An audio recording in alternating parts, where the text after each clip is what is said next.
Assalamualaikum warahmatullahi wabarakatuh. Mungkin ini adalah pertemuan pertama kita ya. Dalam pertemuan pertama ini saya akan melakukan sedikit materi seperti itu, sedikit untuk membuka wawasan kepada teman-teman bagaimana menjadi seorang wirausaha. Nah, sebelum menjadi wirausaha kita harus tahu dulu nih teori-teori apa saja yang mendukung untuk menjadi seorang wirausaha. Makanya dalam pertemuan kali ini saya akan mencoba sedikit berdiskusi dengan teman-teman tentang pengantar kewirausahaan. Nah, sebelum masuk ke materi pengantar kewirausahaan atau apakah itu wirausaha dan lain sebagainya, saya akan sedikit seperti itu ya, memberikan wawasan terhadap teman-teman bahwa jumlah angkatan kerja pada tahun 2020 di bulan Februari itu sebanyak 137,91 juta orang. Terus naik lagi 1,73 juta orang dibanding Februari 2019. Nah, kita tahu sendiri bahwa ini terjadi peningkatan yang lumayan banyak seperti itu ya. Jadi orang yang mencari pekerjaan itu tidak tambah sedikit, tapi dari tahun ke tahun itu menjadi tambah banyak seperti itu. Terus maka sedikit ada upaya seperti itu ya, ada sedikit wawasan kok kenapa orang-orang itu pengennya jadi cari kerja, kenapa mereka tidak mencoba untuk menjadi seorang yang malah memberikan pekerjaan seperti itu atau membuka suatu pekerjaan begitu untuk diri sendiri seperti itu atau memberikan pekerjaan untuk orang lain seperti itu. Nah, makanya harus ada pengembangan seperti itu. Pengembangan kewirausahaan yang dimasyarakatkan secara menyeluruh kepada semua lapisan termasuk ke semua instansi baik pemerintah maupun swasta telah berlangsung sejak tahun 1995. Nah, ternyata dari tahun 1995 itu pemerintah itu sudah gencar biar masyarakat di Indonesia itu tidak hanya menjadi seorang pekerja, tapi minimal dia itu membuka pekerjaan baru seperti itu. Kalau misal bahasanya dia menjadi membuka pekerjaan terus nanti ada karyawan yang masuk, itu bonus bagi pemerintah. Yang penting minimal mereka itu pengen ada beberapa masyarakat itu nggak cuma jadi pencari kerja tapi juga membuka pekerjaannya untuk dirinya sendiri gitu. Nah, dalam hal ini pelaksanaan program tersebut secara resmi tertuang dalam instruksi di latar belakang Presiden nomor 4 tahun 1995 yang semakin meningkatnya jumlah pengangguran di Indonesia. Itulah kenapa kemudian pemerintah membuat suatu peraturan presiden ya. Dari tahun 1995 kita tahu sendiri bahwa ini sudah tahun 2020 berapa gitu. Ini tahun 2023 sudah berapa puluh tahun seperti itu pemerintah sudah memberikan peraturan dan juga sudah berpikir ke arah tersebut.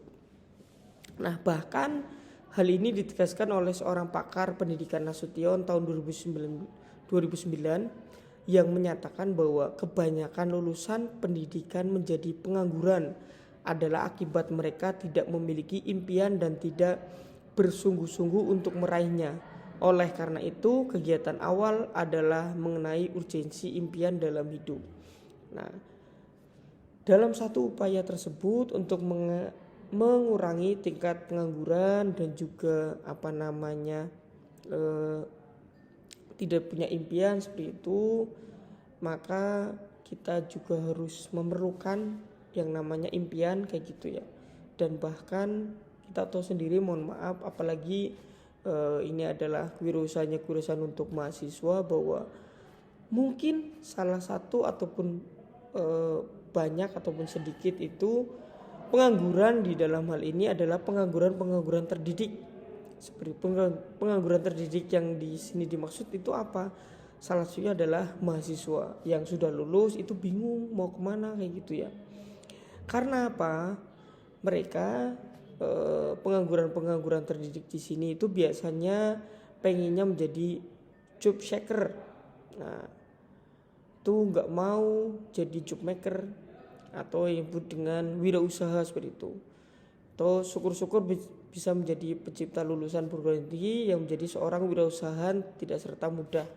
Kita tahu sendiri bahwa menjadi seorang wirausaha itu tidak mudah seperti itu ya, karena butuh proses-proses yang lumayan ribet, apalagi kalau misal kaitannya dengan mahasiswa yang sudah lulus, baru lulus itu mereka pengen jadi wirausaha, pasti mereka akan mengalami banyak sekali kebingungan di situ.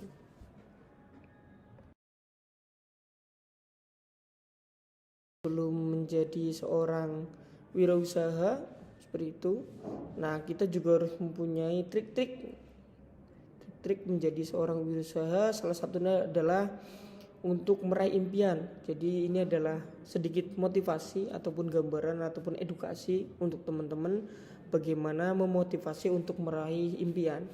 Nah, sebelum masuk ke apa saja trik-triknya untuk meraih impian, kita harus tahu sendiri nih, tahu dulu apa itu impian ya gitu ya. Nah, setahu pribadi saya itu impian adalah ambisi dari dalam diri manusia seperti itu, yang menjadi penggerak untuk maju. Jadi kalau misal pengen suatu hal, nah kita harus punya ambisi. Ambisinya syukur-syukur jangan yang negatif. Jadi kalau misal pengen ambisi yang positif seperti itu. Nah, impian juga merupakan hasrat yang akan menggerakkan manusia untuk mewujudkannya. Contohnya di dunia ini bertumbuh dengan peradaban yang lebih tinggi dan teknologi yang lebih hebat, itu berkaitan untuk impian orang-orang besar. Jadi orang yang sukses, orang-orang yang sukses di luar sana itu ketika mereka menjadi orang sukses nggak serta-merta jadi orang sukses nih. Mereka pasti yang pertama adalah punya impian ya gitu. Impian menjadi seorang apa gitu. Contoh impian menjadi seorang barista kopi. Nah kalau misal pengen jadi barista kopi itu gimana sih, apa saja gitu.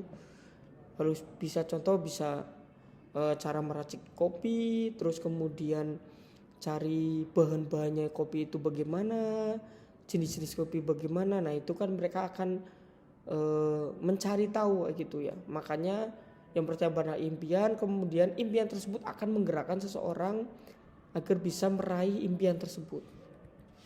Nah ini adalah beberapa trik. Yang pertama adalah sumber motivasi. Sumber motivasi di sini adalah bagaimana kita menjadi seorang sukses tadi, bagaimana bisa meraih impian yang tadi. Contoh menjadi seorang astronot ataupun dokter, itu akan memunculkan motivasi bagi diri kita sendiri. Nah, ketika sudah menjadi sumber motivasi, itu pastinya akan menciptakan energi besar untuk berprestasi. Jadi kalau misal sudah seperti itu, kita sudah cari dulu bagaimana menjadi seorang dokter ataupun seorang astronot ataupun seorang polisi gitu. Nah itu akan kita cari nih, menciptakan energi besar untuk berprestasi biar mencari ilmunya itu bagaimana sih. Terus sehingga kita ketika sudah masuk menjadi seorang polisi contoh ataupun astronot, itu kita bisa berprestasi untuk menjadi impian yang lebih tinggi lagi. Misal contoh kalau misal jadi polisi itu kan gak mungkin dari bawahan tok kayak gitu ya, pasti kan pengen naik karirnya, jenjang karirnya naik, sehingga mengakibatkan kita terus berprestasi biar karir kita itu naik sampai dengan jenjang yang lebih tinggi gitu.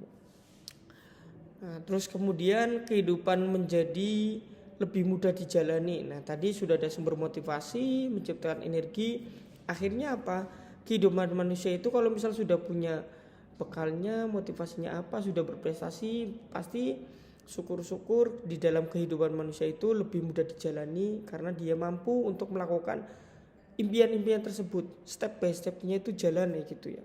Walaupun pasti dalam kehidupan, dalam kenyataannya pasti ada halangan ataupun rintangan. Intinya dia itu pasti ketika menemui halangan ataupun rintangan tersebut, dia akan menemukan solusi. Nah kan seperti itu. Terus yang terakhir adalah konsep be do have. Jadi ini adalah konsep di mana dikemukakan seorang pakar gitu ya. seorang pakar bagaimana menjadi seorang miliarder ataupun milioner gitu. Dia mengungkapkan bahwa konsep konsep be do have. Jadi konsep be do have itu berpikir secara panjang. Jadi ketika dia itu akan melaksanakan atau melangkah satu langkah gitu, ketika dia mau melangkah pasti dia akan berpikir 5 langkah gitu.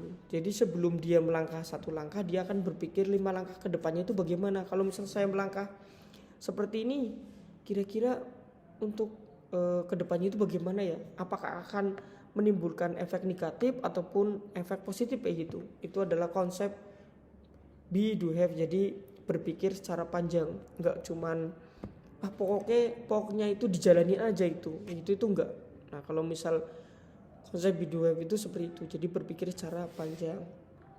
Karena apa? Orang-orang besar itu pasti tidak mungkin orang-orang sukses berpikir itu pokoknya dijalanin aja, nggak mungkin. Jadi dia itu ketika berpikir berjalan satu langkah, dia akan berpikir di dalam otaknya itu sudah mungkin 10 langkah ataupun 5 langkah berikutnya.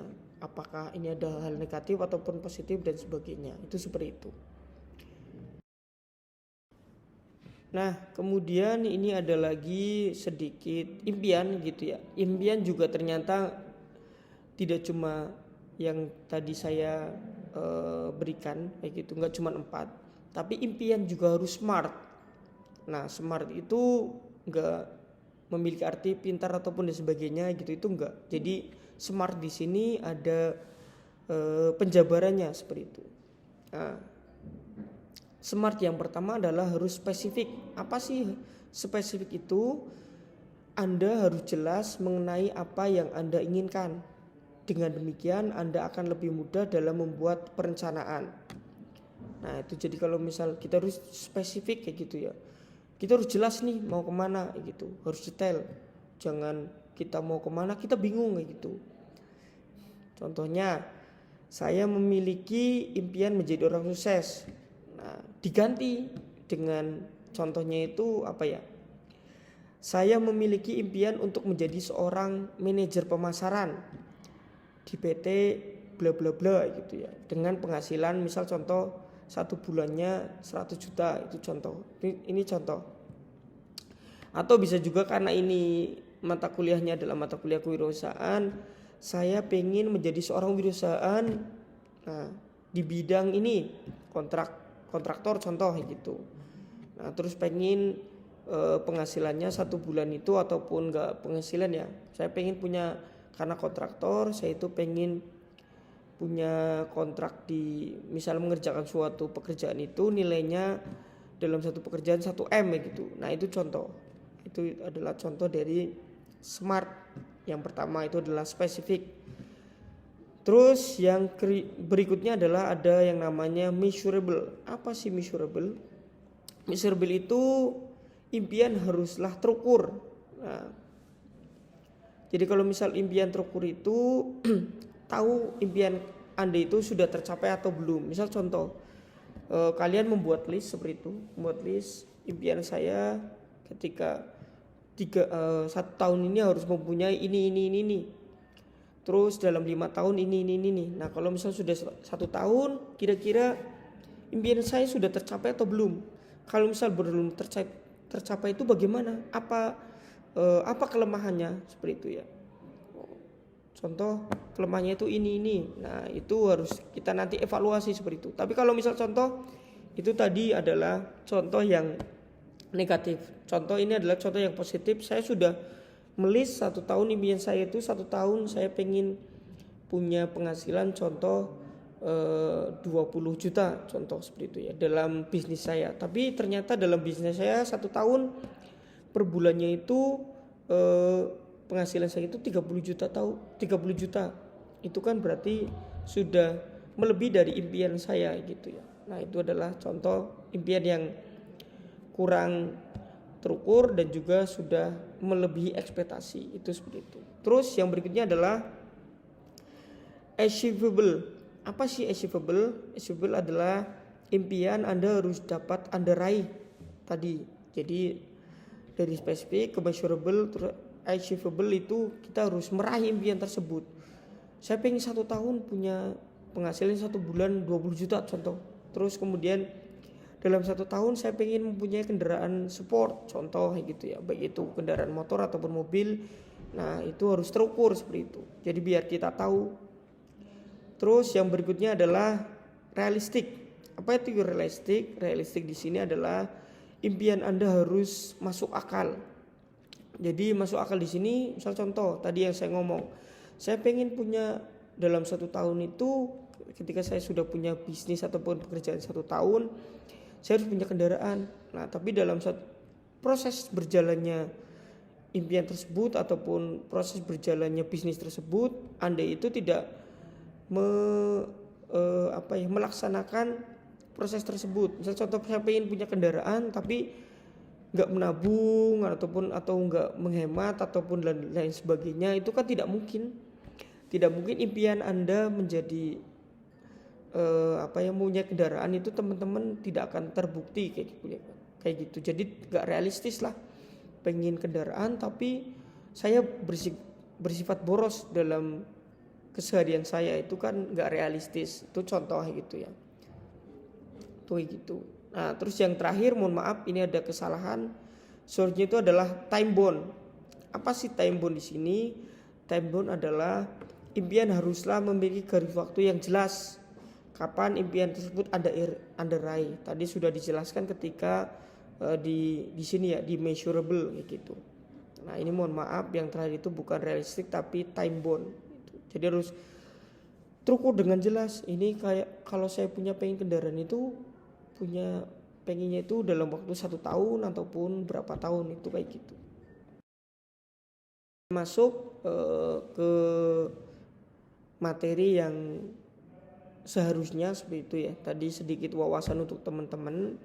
Ini adalah pengertian kewirausahaan. Apa sih pengertian kewirausahaan? Sebelum masuk ke kewirausahaan kita harus tahu dulu apa itu kata wira dan juga usaha. Wira di sini adalah berani, usaha adalah daya upaya. Jadi wirausaha merupakan orang yang mempunyai kemampuan melihat dan menilai kesempatan bisnis, mengumpulkan sumber daya yang dibutuhkan guna mengambil keuntungan dan tindakan yang cepat dalam memastikan kesuksesan. Itu adalah pengertian dari wirausaha. Jadi sebenarnya banyak sekali pengertian wirausaha ini saya kutip seperti itu ya. Saya cari dan menurut saya yang paling pas yang ini. Terus kemudian kita masuk ke kewirausahaan. Apa sih kewirausahaan? Adalah proses mengidentifikasi kayak gitu ya. Proses mengidentifikasi, mengembangkan dan membawa visi ke dalam kehidupan. Jadi contoh dia itu akan mengidentifikasi, terus mengembangkan dan juga membawa visi ke dalam kehidupan. Contohnya dalam kehidupan sehari-hari kita pengen membuat suatu bisnis kayak gitu ya. Bisnis contoh sekarang itu karena anak muda seringnya ngopi kayak gitu ya. Kita akan membuka contoh kewirausahaan itu kedai kopi. Nah, dia akan mengidentifikasi kayak gitu. Kira-kira kalau misalnya saya buka kedai kopi di tempat ini tuh masuk nggak sih ya gitu ya. Terus kalau misalnya sudah masuk, kita cari tempatnya, terus kemudian modalnya dan lain sebagainya sampai dengan kedai kopi tersebut jadi. Nah dia akan mengembangkan biar kedai kopi tersebut itu variatif ketimbang dengan yang lainnya. Akhirnya dia akan lebih berbeda dengan kedai kopi yang lainnya tersebut. Nah itu contohnya seperti itu. Kalian bisa baca sendiri, adalah visi tersebut bisa berupa inovatif, peluang dan cara yang lebih baik dalam menjalankan sebuah bisnis gitu ya. Hasil akhir dari proses tersebut adalah penciptaan usaha dibentuk pada kondisi resiko atau ketidakpastian. Nah ini adalah sedikit kelemahan jadi orang wirausahaan ya. Jadi karena semuanya dimanajemen oleh kita, karena kita adalah bosnya. Nah kalau misal menjadi seorang wirausaha itu keuntungannya adalah sekecil apapun kita membuat suatu bisnis, kita adalah bosnya kayak gitu ya. Ini adalah enaknya dari seorang wirausaha. Nah itu kayak gitu. Tapi kalau misal kita kerja di perusahaan ataupun lain sebagainya, setinggi jabatan apapun kita adalah karyawan di situ, jadi bukan yang punya. Nah, kalau misal mohon maaf barangkali sedikit menyinggung ya, kalau kita karyawan kan setinggi apapun kita tetap di apa sih bahasanya itu, diperintah ataupun disuruh-suruh ya oleh si owner ataupun sebagainya. Walaupun di sini kita jabatannya tertinggi, tapi kan kita bukan pemiliknya. Nah itu seperti itu. Nah kayak masuk yang berikutnya adalah ini ada moto wirausaha. Modal itu bisa dicari. Modal bisa dicari itu bagaimana? Kita bisa pinjem. Pinjemnya itu bisa di mana? Pinjem di teman, pinjem di sanak saudara, pinjam di orang tua, ataupun kalau misal dari orang yang terdekat itu kita tidak bisa pinjem, kita bisa pinjem di mohon maaf di bank kayak gitu ya. Itu seperti itu. Nah yang kedua adalah keahlian bisa dibeli. Maksudnya keahlian bisa dibeli itu bagaimana? Kita bisa sekarang itu bisa cari di YouTube kayak gitu ya. Contoh teknik misal membuat kopi kayak gitu, kita pakai bahasanya usaha-usaha yang kecil dulu sebelum masuk usaha yang besar. Itu kedai kopi itu bagaimana sih? Terus kita bisa juga dibelinya itu dalam hal ini kita cari guru kayak gitu ya. Kita cari orang yang lebih pintar, kita nanti minta tolong dan sebagainya. Nanti prosesnya bagaimana, apakah dibayar ataupun kita bagaimana. Nah itu maksudnya di sini dibeli itu seperti itu. Atau bisa juga kalian bisa dibeli di sini gimana? Kita mempekerjakan seseorang yang ahli di bidangnya biar masuk di bisnis kita menjadi seorang karyawan. Itu seperti itu. Nah, terus moto wirausaha yang berikutnya adalah cita-cita dan semangat tidak bisa dibeli. Nah, ini adalah moto yang positif ya dari seorang wirausaha. Cita-cita dan semangat harus dimiliki untuk memulai dan mengembangkan usaha. Nah, itu seperti itu. Jadi cita-cita dan semangat itu tidak bisa kita beli, tapi ada di dalam diri kita. Nah, itu seperti itu. Oke, masuk yang berikutnya adalah tujuan kewirausahaan. Apa sih tujuan kewirausahaan? Kenapa menjadi seorang wirausaha itu harus punya tujuan? Yang pertama adalah meningkatkan jumlah wirausaha yang berkualitas. Jadi ini adalah tujuan daripada kewirausahaan. Jadi biar seorang wirausaha itu mempunyai jiwa-jiwa yang berkualitas. Jadi nggak cuman mohon maaf menjadi seorang wirausaha cuman apa ya, coba-coba seperti itu. Jadi menjadi seorang wirausaha itu harus punya bekal terlebih dahulu. Yang tadi saya ngomong harus punya impian, terus impian juga harus smart. Nah, seperti itu. Terus yang kedua adalah menyadarkan masyarakat atau memberikan kesadaran berwirausaha yang tangguh dan kuat terhadap masyarakat. Karena apa? Menjadi seorang wirausaha itu tidaklah mudah. Ketika kita memulai suatu usaha baru, pasti akan memerlukan tenaga, daya dan upaya yang lebih besar ketimbang dengan ketika kita menjadi seorang karyawan. Karena pasti tenaganya itu lebih terporsir ya kayak gitu ya. Fisiknya juga ya, kita harus mengelola bagaimana usaha kita itu menjadi lebih bagus dan juga lebih baik dan tentunya menghasilkan profit ataupun keuntungan yang maksimal untuk diri kita. Terus yang berikutnya adalah menghasilkan kemajuan dan kesejahteraan masyarakat. Nah, ini adalah harapan yang ketiga. Menghasilkan kemajuan di sini itu apa? Ketika kita punya bisnis, kita itu bisa mewujudkan bisnis kita itu menjadi lebih bagus, lebih baik lagi, lebih besar. Nah, ketika bisnis kita itu menjadi lebih besar, itu apa? Kesejahteraan masyarakat itu di sekitarnya bisa kita terpenuhi. Contohnya apa? Kita bisa membuka lowongan pekerjaan baru bagi masyarakat sekitar. Nah, itu harapan dan juga tujuan daripada kewirausahaan itu seperti itu. Kalau misal bisnis kita itu jadi lebih besar, pastinya kita akan membutuhkan karyawan yang lebih banyak lagi. Itu seperti itu. Terus yang keempat adalah membudayakan semangat, sikap, perilaku dan kemampuan kewirausahaan di kalangan masyarakat. Harapannya apa? Ketika kita mempunyai usaha baru ini, kedai kopi, nanti akan memunculkan usaha-usaha yang lainnya. Contoh kita punya usaha kopi, kita pengen kopinya itu ada pemasoknya itu dari kalangan masyarakat kita sendiri, bukan kita pemasok dari luar seperti itu. Jadi menghasilkan apa? Nanti ada menjadi petani kopi seperti itu. Terus contohnya lagi adalah yang lain sebagainya. Saya contoh gelasnya gitu ya. Gelasnya kita pasok dari luar, syukur-syukur ada yang dari dekat rumah kita ataupun apa dengan harga yang sama itu kita bisa pasok di situ. Nah, itu seperti itu. Terus yang berikutnya adalah sasaran kewirausahaan. Nah, sasaran kewirausahaan itu yang pertama adalah instansi pemerintah, BUMN, organisasi profesi dan kelompok masyarakat. Ternyata menjadi kewirausahaan itu nggak cuman orang-orang yang belum bekerja gitu ya, itu enggak. Jadi instansi pemerintah, BUMN dan juga organisasi profesi itu juga disasar. Kenapa? Karena harapannya orang-orang yang sudah sukses tersebut membuka bisnis usaha sampingan seperti itu, minimal untuk dirinya sendiri ataupun untuk nanti ketika beliau itu pensiun gitu ya. Kalau misalnya pensiun kan otomatis tidak punya penghasilan gitu ya. Walaupun mungkin ada beberapa instansi itu masih ada dana pensiun. Kan sekarang juga sudah tahun segini katanya pensiun itu akan ditiadakan.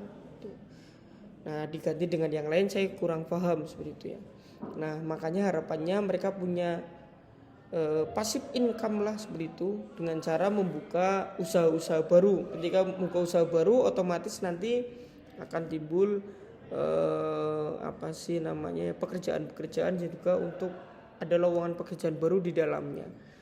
Itu terus kemudian yang kedua adalah pelaku ekonomi, pengusaha kecil, koperasi. Harapannya ini jelas karena itu adalah biar timbul wirausaha baru ya gitu. Ini untuk pengusaha kecil dan koperasi, harapannya dari usahanya tersebut menjadi lebih baik.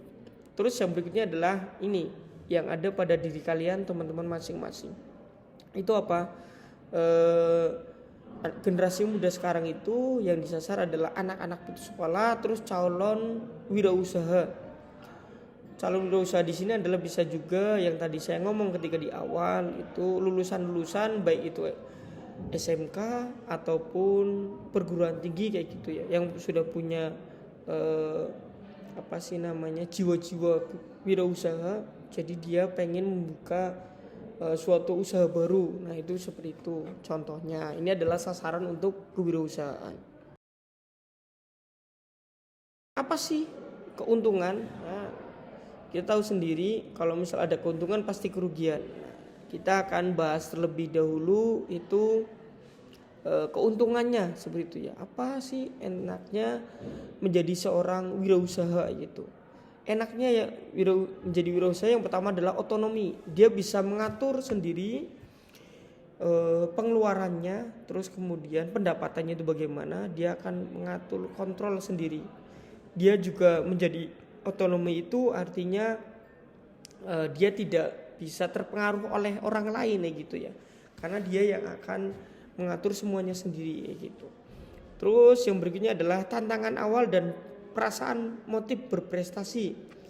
Nah, karena ini adalah dia menjadi pengen buka usaha baru, dia pasti punya tantangan nih. Kira-kira saya bisa nggak ya mempunyai usaha yang nantinya akan menjadi lebih besar dari ketika saya buka seperti itu. Terus perasaan motif berprestasi. Motif berprestasi di sini adalah dia pasti pengen punya ada impian ya gitu ya, impian biar usahanya tersebut jadi lebih besar. Kira-kira kalau misal saya punya usaha contoh bisa buka cabang nggak ya, ataupun kalau misal nggak punya cabang saya bisa membesarkan usaha ini nggak ya. Nah, itu seperti itu dia contoh untuk tantangan awal dan juga perasaan motif berprestasi. Yang berikutnya adalah kontrol finansial, pengawasan keuangan. Nah, karena kita adalah bosnya gitu ya, kita pasti akan mengawasi keuangan tersebut secara sendiri, secara mandiri. Kalau misal kita buka usaha secara awal, apalagi mohon maaf kalau misal usahanya itu adalah usaha-usaha yang kecil. Bukan di sini adalah bukan usaha yang langsung besar. Kalau misal usahanya besar kan pasti dia jadi bosnya, terus kemudian dia akan mempekerjakan orang biar mengurusin tentang keuangan. Kalau misal dia usahanya usaha baru kecil, contoh seperti usaha saya sendiri ya gitu ya di rumah, itu kan saya akan mengontrol keuangan, pengawasan keuangan itu sendiri gitu, tidak dikontrol oleh orang lain karena saya punya usaha kecil-kecilan seperti itu, contoh seperti itu ya. Terus yang berikutnya adalah memiliki legitimasi moral yang kuat. Nah, karena kita pengen punya usaha sendiri, pasti pengen moralnya itu menjadi lebih kuat dibanding ketika kita menjadi seorang pekerja. Karena apa? Ini adalah usaha kita. Jadi kita pasti pengen mengembangkan usaha kita itu jadi lebih besar lagi. Itu adalah contoh keuntungan dari seorang wirausaha. Nah, kalau misal kita bicara tentang keuntungan, pasti ada yang namanya kerugian seperti itu ataupun kelemahan. Nah, yang berikutnya adalah beban dan tanggung jawab. Beban tanggung jawab itu lebih besar gitu. Lebih besar ketimbang ketika kita bukan seorang menjadi pengusaha. Jadi, kalau misalnya menjadi pengusaha itu kita akan berpikir ini kira-kira untung enggak ya? Ini kira-kira kalau misal saya melangkah segini bener enggak ya? Kalau misal saya melakukan suatu hal kira-kira akan berdampak positif atau negatif untuk usaha saya itu bagaimana ya? Nah, itu seperti itu. Terus yang berikutnya adalah kecilnya margin keuntungan dan kemungkinan gagal. Nah, kalau misalnya jadi seorang pengusaha itu pasti keuntungannya buka pertama itu jadi kecil. Tapi kalau misal sudah berjalan lama itu kemungkinan kan akan keuntungannya jadi lebih banyak gitu ya. Terus kemungkinan gagalnya itu lebih besar gitu ya. Enggak besar sih, kecil juga, tapi ya tergantung dari tindakan yang akan kita lakukan. Nah, ini adalah kelemahan. Saya sengaja ngomongnya itu yang agak sedikit menakut-nakuti. Nah, karena tadi kan keuntungan menjadi seorang wirausaha sudah pasti, di dalam keuntungan pasti ada juga kerugian. Nah, seperti itu.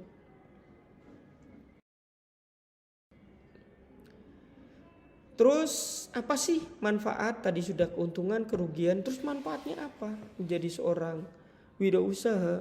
Yang pertama adalah menambah daya tampung tenaga kerja.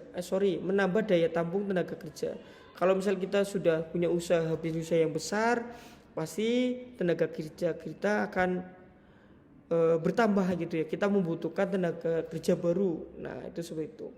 Terus yang berikutnya adalah sebagai generator pembangunan lingkungan pribadi, distribusi, pemeliharaan lingkungan dan kesejahteraan. Nah, yang tadi saya ngomong, ketika usaha kita besar, pasti kita membutuhkan orang-orang di sekitar kita. Orang-orang di sekitar kita itu, masyarakat di sekitar itu menjadi minimal karyawan di perusahaan kita ataupun di bisnis kita ataupun di usaha kita gitu ya. Terus kemudian menjadi lingkungan kita di desa kita ataupun di lingkungan kita itu kesejahteraannya itu akan pasti perekonomian akan naik kayak gitu. Kalau misalnya ada usaha pasti otomatis di sekitarnya juga akan berdampak positif kayak gitu. Terus yang berikutnya adalah memberi contoh bagaimana bekerja keras, tekun dan memiliki pribadi unggul yang patut diteladani. Nah, mohon maaf ada sedikit kekurangan huruf kayak gitu ya. Nah, kalau misal ini adalah memberikan contoh, kalau misal menjadi seorang pengusaha yang sukses, itu kita harus menjadi pekerja keras. Kita harus bekerja keras, tekun ya gitu ya. Enggak cuman leyeh-leyeh baru bangunnya siang ataupun sebagainya, terus tidak punya perencanaan, tidak mau bekerja keras, terus kemudian seperti dongeng-dongeng bangun tidur kita itu jadi orang sukses itu enggak. Beberapa pengusaha sukses kayak gitu ya, contoh Khairul Tanjung itu mengatakan bahwa mereka itu tidurnya itu terbatas. Mungkin ada yang bilang bahwa tidurnya umumnya orang itu kan 7 jam kayak gitu ya. Tapi kalau misal orang sukses itu kemungkinan tidurnya itu enggak 7 jam. Bahkan mereka itu tidurnya ada yang 3 jam, ada yang 4 jam seperti itu ya untuk meraih impiannya tersebut. Nah, terus sisanya bagaimana tidurnya Pak? Bisa saja mereka itu di sela-sela waktu istirahatnya mereka istirahat sebentar, itu seperti itu. Terus yang berikutnya adalah mendidik karyawan jadi orang mandiri, disiplin, tekun, jujur dalam menghadapi pekerjaan. Terus yang terakhir adalah mendidik masyarakat agar menjadi sederhana. Itu contoh menjadi seorang wirausaha. Karena saya lihat beberapa orang sukses menjadi seorang wirausaha itu, pengusaha sukses, mereka lebih sering terlihat itu low profile gitu ya. Jadi mereka terlihat sederhana tetapi ternyata punya aset yang mohon maaf tidak main-main. Itu seperti itu. Jadi orang-orang yang menjadi bos itu terkadang mereka tampilannya itu tampilan yang sederhana dibanding dengan karyawannya. Kadang mohon maaf lebih hebat karyawannya gitu. Ada beberapa, ini saya tidak menjustifikasi seseorang seperti itu ya. Ini hanya contohnya saja seperti itu. Nah, terus kemudian ini adalah beberapa langkah-langkah memulai wirausaha. Ketika kita pengen menjadi wirausaha, ini adalah contoh langkah-langkahnya. Yang pertama adalah pilih bidang usaha yang Anda minati dan memiliki hasrat dan pengetahuan di dalamnya. Nah, kita itu ketika pengen mau buka usaha, minatnya itu di mana sih? Jangan cuma nggak main-main, cuman main-main terus. Saya coba di sini itu nggak, seorang wirausaha itu nggak berpikir seperti itu. Karena apa? Ketika kita membuka ataupun usaha baru, pasti kita membutuhkan modal, terus alat dan bahan kita harus persiapkan sedemikian rupa gitu ya. Jadi nggak main-main ya gitu ya. Terus kita juga harus punya pengetahuan di dalamnya, kita mahir lah, minimal punya skill sedikit walaupun sedikit ya gitu ya. Terus yang berikutnya adalah perluas dan perbanyak jaringan bisnis dan pertemanan. Nah, ini adalah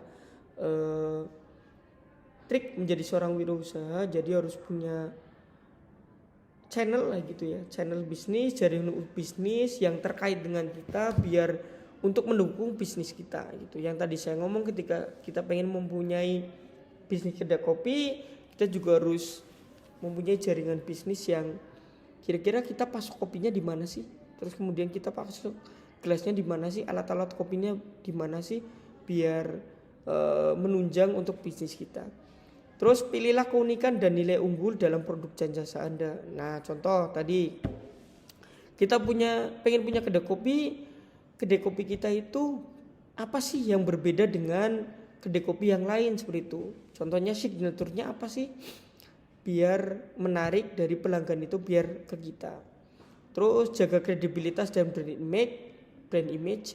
Nah, ini terkadang bisnis itu ketika sudah jalan, sudah mulai sukses, sudah mulai naik, kita meninggalkan brand kita, meninggalkan kredibilitas, kualitas kita di dalam bisnis kita. Bisnis kita kualitasnya jadi menurun. Nah, itu dihindari kayak gitu ya, agar bisnis kita itu jadi lebih baik lagi.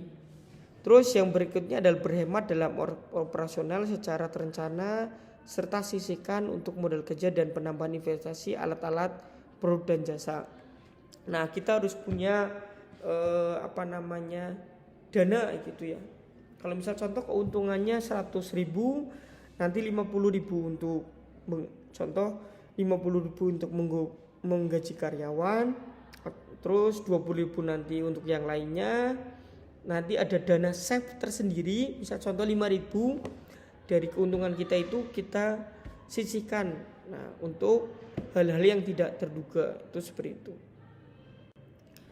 Terus, nah ini juga ada sedikit motivasi gitu ya dari Tum Desem Waringin, itu motivator juga dan juga seorang pebisnis yang sukses. Ini adalah kiat-kiat ataupun cara-cara biar kita membuka bisnis. Bangun ide bisnis dengan menulis impian dan hobi kita. Nah, jadi ditulis gitu ya. Kira-kira kalau misal mau bisnis ini apa saja yang kita butuhkan. Terus yang berikutnya, yang kedua adalah berikan alasan yang sangat kuat untuk mewujudkan mimpi tersebut. Kalau misal kita pengen membuka bisnis itu tadi, setelah kita tulis, kenapa sih harus kita lakukan gitu ya? Alasannya bagaimana? kalau misal di saya itu ada namanya analisis SWOT gitu ya. Apakah keuntungan, kerugian, kelemahan, terus lingkungannya itu bagaimana, itu kita harus detail gitu. Terus yang ketiga, mulailah untuk mewujudkan mimpi tersebut dengan bertindak dan cari tema yang tepat dan tulis misi ataupun langkah pencapaian dan tuangkan menjadi konsep usaha yang jelas. Terus yang keempat, lakukan riset baik di internet maupun di kenyataan sehari-hari. Visi dan misi yang kita tulis harus terdefinisi dengan jelas, spesifik, dan marketable sesuai dengan bidangnya. Nah, jadi kita ketika mau buka usaha di lingkungan kita itu masuk nggak sih? Kita coba melakukan survei. Nah, kayak gitu. Survei itu kalau misal di sini kita bangun ini bagaimana? Tanya-tanya masyarakat sekitar kayak gitu. Itu maksudnya survei di sini. Terus tulis dan rancang strategi yang akan dijalankan ketika sudah mau jalan. Strateginya itu bagaimana untuk menggait pelanggan gitu. Sebenarnya ada banyak lagi dan lain sebagainya. Ini saya tulis yang yang umum kayak gitu ya. Yang menurut saya itu masuk. Nah, itu kayak gitu. Oke. Materinya sampai di sini. Barangkali nanti ada pertanyaan ataupun dalam proses penyampaian saya itu saya masih banyak kekurangan ataupun masih belibet gitu ya. Saya mohon maaf yang sebesar-besarnya. Akhir kata, billahi hidayah, wassalamualaikum warahmatullahi wabarakatuh. Untuk materi ini nanti habis ini ada sedikit tugas kayak gitu ya. Nah, ada sedikit tugas nanti teman-teman bisa dilihat di Singnau seperti itu ya, diselenggarakan terserah teman-teman mau waktunya kapan. Ini jenjang waktunya 1 minggu kayak gitu. Nanti juga akan saya ketik kayak gitu di Singnau-nya untuk tugasnya. Terus kemudian ini tugas kedua. Mohon maaf, tugas yang pertama adalah meringkas dari apa yang saya berikan tadi dari slide pertama sampai dengan slide terakhir kayak gitu. Nanti diringkas di minimal selembar kertas folio, terus kemudian dikumpulkan di Singnau. Berarti nanti ini ada 2 tugas seperti itu. Nanti akan saya jelaskan juga di Singnau, akan muncul seperti itu sesuai dengan jamnya. Dilaksanakan dalam jenjang waktu 1 minggu seperti itu. Oke, terima kasih. Selamat belajar seperti itu, dan saya tutup. Billahi taufiq, wassalamualaikum warahmatullahi wabarakatuh.